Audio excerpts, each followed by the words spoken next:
Assalamualaikum warahmatullahi wabarakatuh. Mohon izin memperkenalkan diri. Perkenalkan, nama saya Citra Ayunafilia, NPP 310216, asal pendaftaran Sumatera Selatan. Perkenalkan, nama saya Nabila Fitri Asyada, NPP 310378, asal pendaftaran Jawa Barat. Perkenalkan, nama saya Umna Tuliza, NPP 310849, Asdaf, Sulawesi Selatan. Di sini kami akan memaparkan analisis potensi wilayah dari Sumatera Selatan.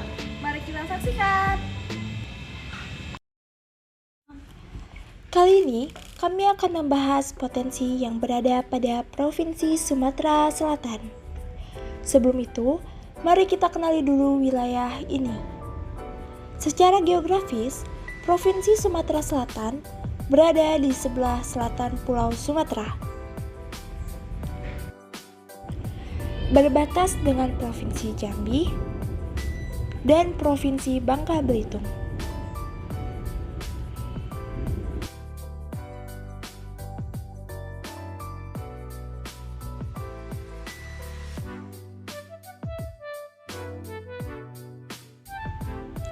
Ibu kota dari provinsi ini adalah kota Palembang.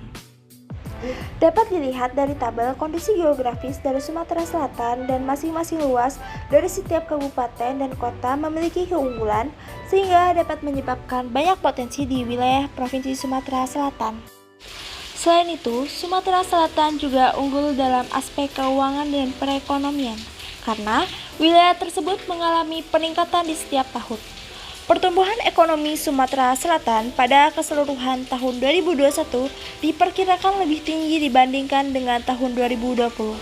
Tren pemulihan sudah mulai terlihat sejak dibukanya kembali beberapa sektor utama sejak pertengahan tahun 2020. Mendorong ekonomi di tahun 2021 akan lebih baik. Salah satu yang mendorong hal tersebut adalah penghasilan peternakan Sumatera Selatan yang memiliki potensi peternakan yang cukup bagus. Kegiatan peternakan diharapkan dapat memenuhi kebutuhan masyarakat akan sumber pangan hewani seperti daging, telur, maupun susu. Berbagai macam jenis ternak yang dikembangkan oleh masyarakat di Provinsi Sumsel meliputi sapi potong, sapi perah, kambing, domba, babi, ayam buras, ayam pertelur, ayam perdagingan, dan itik. Aspek sosial budaya dapat dilihat dari kesejahteraan masyarakatnya. Contohnya dari segi tingkat pendidikan di Sumatera Selatan. Dapat dilihat dari tabel di atas, Sumsel memiliki fasilitas sekolah maupun guru yang merupakan SDM yang berkualitas, serta seiring berjalannya waktu, murid, guru, dan fasilitas sekolah semakin meningkat.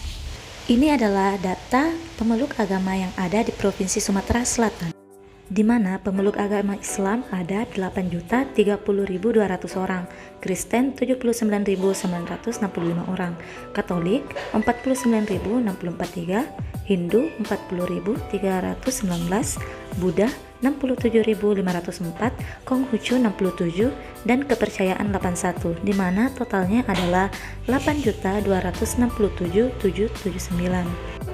Berikut adat istiadat yang ada di Provinsi Sumatera Selatan, itu tradisi melepaskan burung. Saat perayaan Imlek, masyarakat Sumatera Selatan mempunyai sebuah tradisi yang cukup menarik. Para pengunjung vihara akan melakukan tradisi melepas burung pipit untuk terbang ke alam bebas. Menurut kepercayaan masyarakat setempat, melepaskan burung dapat mengurangi karma buruk dan memperlancar rezeki.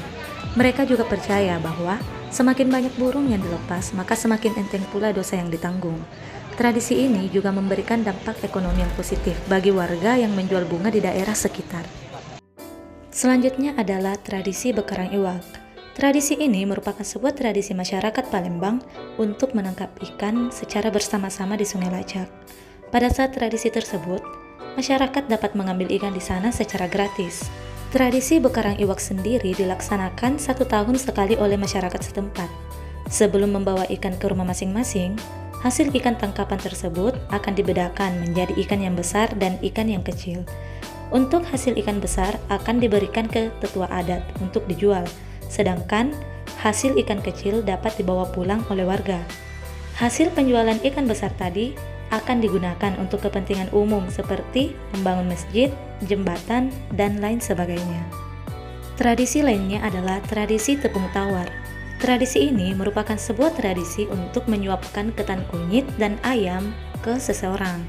Tradisi ini mempunyai 3 jenis, yaitu untuk tolak bala, pernikahan, dan perdamaian.